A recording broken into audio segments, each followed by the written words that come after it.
भगवान के परम मित्र का नाम सुना ही होगा आपने, सुदामा। बहुत सामान्य जीवन जीने वाले सुदामा, जो मिल जाए उसी पर रहकर भजन करने वाले सुदामा। सुदामा की कथा तो आप सब जानते हैं, लेकिन जो आप नहीं जानते वो आपको जनाने की कोशिश करेंगे। सुदामा गरीब थे या नहीं? अब मैं सुदामा जी की कथा तो आप सब जानते हैं, जो रहस्य है, जो सीखना है, वो आप समझो। सुदामा गरीब थे कि नहीं? सुदामा गरीब नहीं थे। जिसका मित्र कृष्ण हो, जिसका धन कृष्ण हो, वो गरीब कैसे हो सकता है? सुदामा 4 दिन चूल्हा नहीं जलता, लेकिन सुदामा हर हाल में कृष्ण को याद रखते हैं। क्या सीखा आपने? कि जीवन में स्थितियां परिस्थितियां कैसी भी हो, पर भगवान को याद रखो। और जो हर परिस्थिति में भगवान को याद रखता है, बाद में भगवान फल देते हैं। सुदामा को फल पहले मिला कि बाद में? जोर से। और आप पहले ही लेना चाहते हैं। करते रहो अपना कर्म, हर स्थिति को भगवान की कृपा मान के सहो। सुख आए तो प्रसन्न रहो, दुख आए तो सहो। मेहनत करो, कर्म करो, लेकिन विश्वास तोड़ो। आजकल किसी के जीवन में जरा सा संकट आ जाए तो विश्वास तोड़। एक सज्जन बोले, महाराज जी हम पहले भगवान को बहुत मानते थे, अब नहीं मानते। क्यों नहीं मानते भैया? क्योंकि पहले भगवान ने हमारी सारी इच्छाएं पूरी करते थे।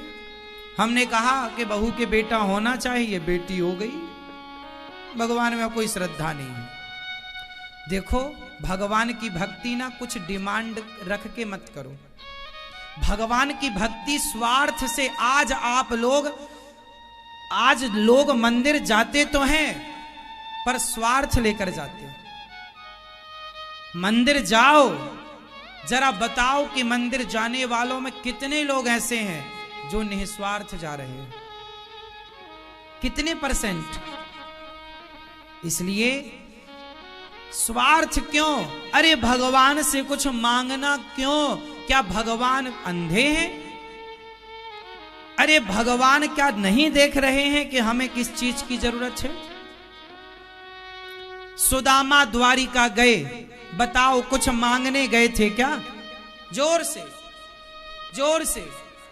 नहीं, सुदामा गए, मांगा नहीं। बताओ मांगा क्या?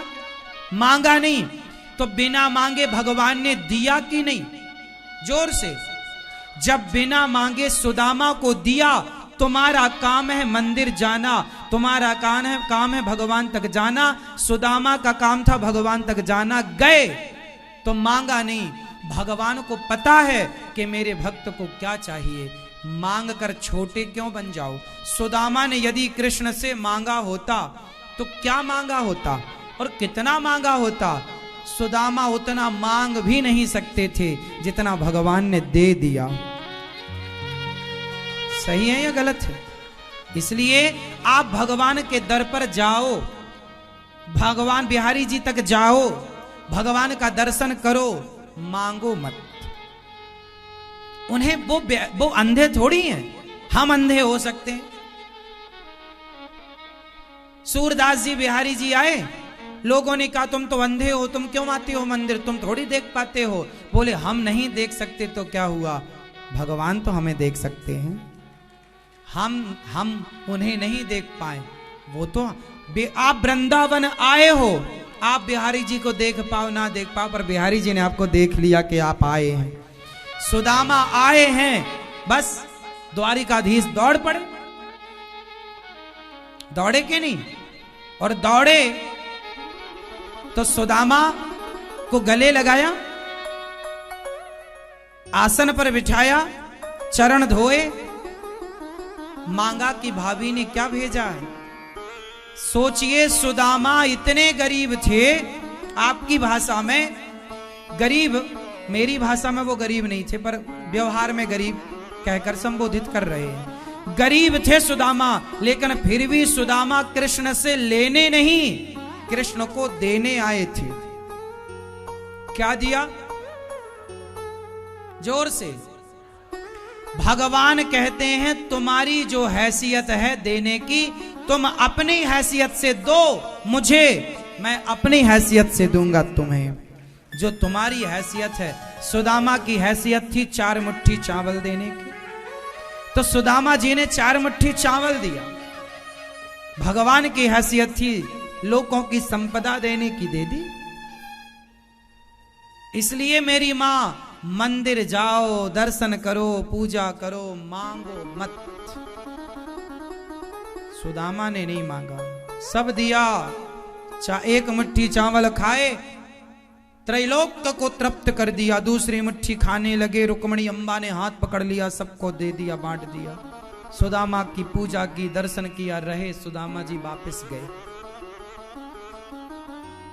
इसलिए मैं आपसे कहता हूं, सुदामा ने भगवान को मुट्ठी भर अन्न दिया। आप भी अपनी औकात जितनी हो, हैसियत जितनी हो, अपनी हैसियत के अनुसार आप भी अन्न दो, सेवा करो। जब आप अपनी हैसियत से देंगे तो बिहारी जी अपनी हैसियत से आपको देंगे। इसलिए कहता हूं कि वृंदावन में अन्न क्षेत्र चलता है, हजारों संत साधु अन्न खाते हैं। ये संत भजन करने वाले, भगवान का नाम जपने वाले संत आपका अन्न खाएंगे तो भगवान की दृष्टि पड़ेगी कि भाई आज तुम्हारी रोटी खाकर हमारा भक्त भजन कर रहा है, तो इसे देना चाहिए।